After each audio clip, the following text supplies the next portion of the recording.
لە یەکێکی دیکە لە یارەکانی هەفتەی 26 خولی نایابی کوردستان شەقڵاوە لەسەر خاچی خۆی و لە بەردەم هەندرانی میوانداری چەمچەماڵی کرد و یارەکەشی پێدۆڕاند. لە یەکەم هێرشی یارەکە و چەمچەماڵ لە ڕێگەی هاوکار یەحیا و بەلەدانێکی بەهێز بە گۆڵ یەکەم پێشکەوت. دوای ئەم گۆڵە چەمچەماڵی میوان هەوڵی زیادکردنی جیاوازیەکەی دەدا و شەقڵاوەش بە دوای گۆڵ یەکسانیدا دەگەڕا.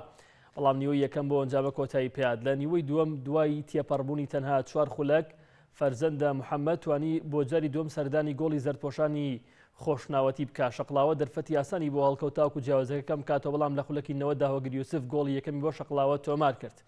لە خولەکی 96دا جیان جەلال کۆتایی بە یارەکەی هێنا بە تۆمارکردنی گۆڵی سێم بۆ چەمچەماڵ. بەم شێوەیەش چەمچەماڵ گەڕایەوە خانەی چوارەم بە کۆکردنەوەی 36 خاڵ. شەقڵاوەش بە 24 خاڵ و بە کاتی لە پلەی 13 مایەوە مەترسی دابەزینیشی لەسرە نوێبوویەوە.